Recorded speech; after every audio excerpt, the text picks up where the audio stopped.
let's jump right into this. Let's talk about Alabama's next quarterback following Bryce Young. You got Jalen Milroe returning. You got Ty Simpson. You got two very talented freshmen coming in.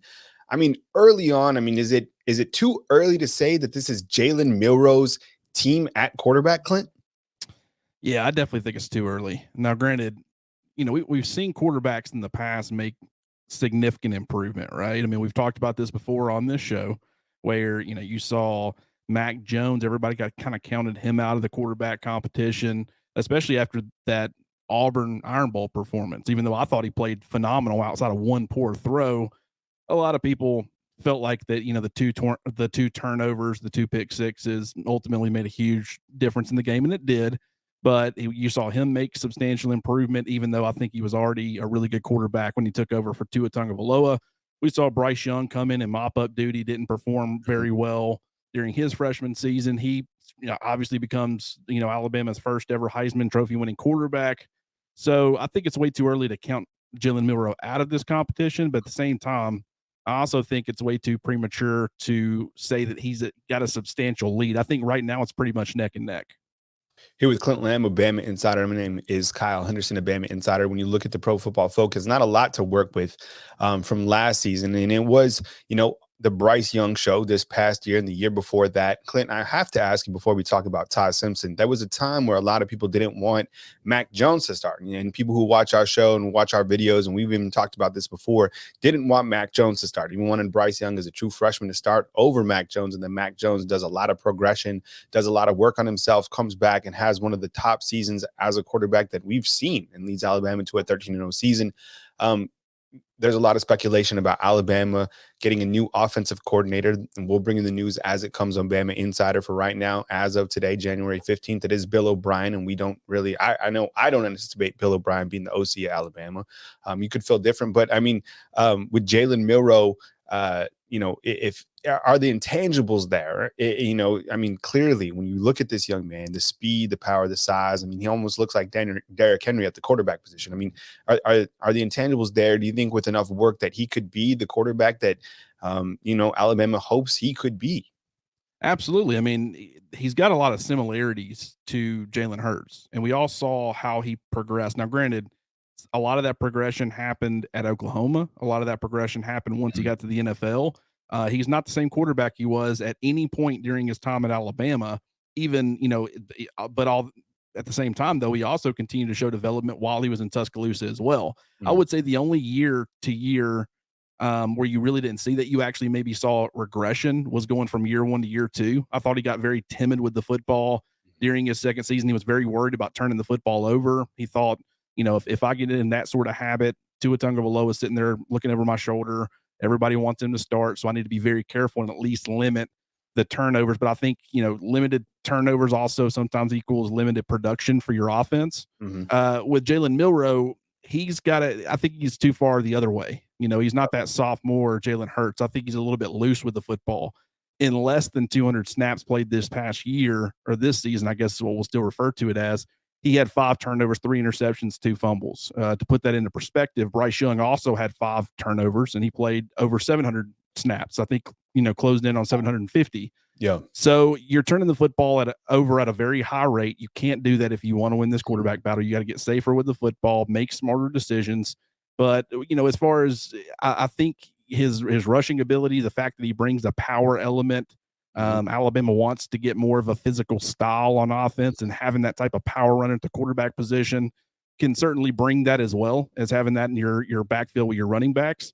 But at the same time, there's some limitations throwing outside the numbers. There's some limitations as far as poor mechanics that leads to, inaccurate passes. And there's some things that he's got to clean up. But, at the same time, Ty Simpson's not a perfect prospect right now either. Let's talk about Ty Simpson coming back. And when I first watched Ty Simpson's highlight tapes coming out, one thing that I really liked about him is his escapability, his ability to, extend plays. He has some really good footwork. And I think when you look at Ty Simpson, we didn't see a lot of Ty Simpson this last year, but when you looked at Ty Simpson as a prospect, he almost has some similar qualities that Bryce Young has in a sense that he can keep the play alive. Very mobile quarterback, doesn't have the biggest arm, but I think he is very accurate.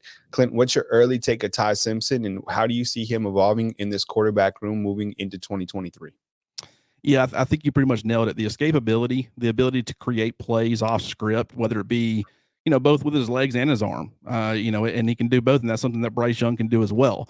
I think Ty Simpson will probably be a little bit more willing to run the football. I think Bryce, due to his lack of size, really wanted to protect himself and prove to NFL evaluators, hey, I can avoid the big hits. You don't have to really worry about my size because I can do things to compensate for that.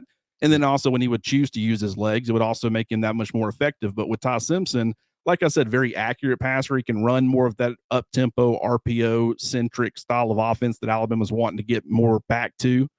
And just a very talented player. Certain guys, and Joe Burrow was probably the perfect example of this, but certain guys thrive in chaos. Like it's not necessarily Johnny Manziel running around back there with really out of plan and just hoping something works out. It's more of thriving in chaos and being very under control and still having command in that chaos. And I Mhm. think Ty Simpson does a very good job of displaying that, quality. And I think as he continues to grow as a quarterback and gets more comfortable, on the college level and in Alabama system, I think he can bring that to the table. And that's certainly something else I think that's going to contribute to the conversation as far as the quarterback battle. Here with Clint Lamb of Bama Insider. Definitely hit the thumbs up, like, subscribe, fam. Really important that you hit the thumbs up on these videos, and most importantly, that you subscribe to our content, talking about who will be Alabama's next quarterback going into the 2023 season.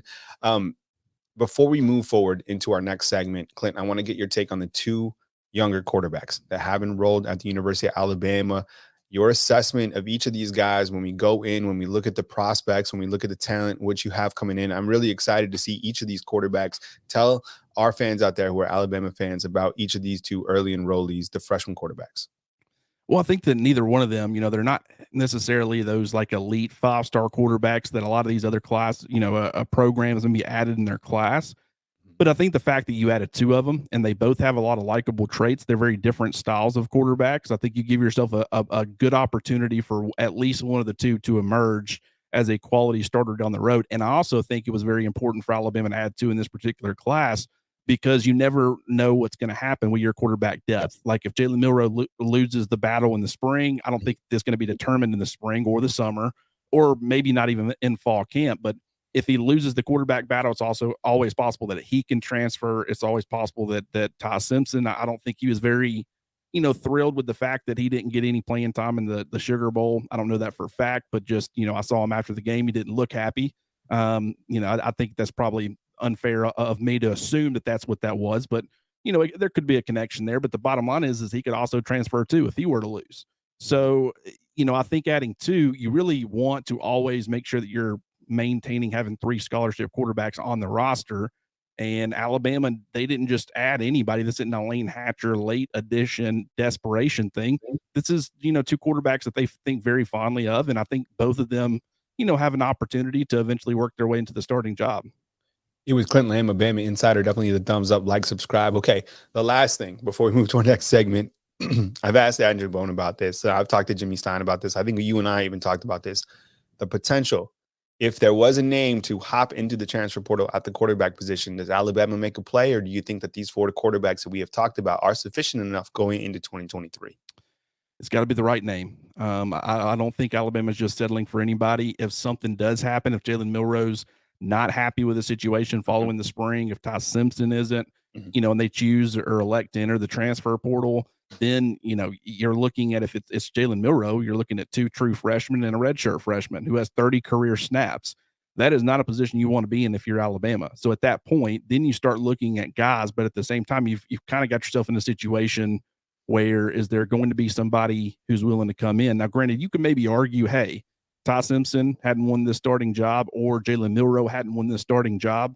The guy, the main competitor who was going to be in it, he's electing to leave. So we need somebody to come and compete. Maybe a guy would be willing to come, but I don't think it's going to be a headliner. It's not going to be anybody that's going to alter, your season. I think there's going to be limitations with guys in the portal, at least the guys who are currently in the portal.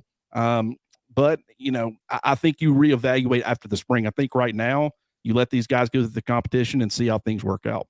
Hey, what's good, fam? It's Kyle Henderson. Thank you very much for watching this video. Check out our other related content right here on Bama Insider. Be sure and like and subscribe, inching closer to 100,000 subscribers right here on Bama Insider.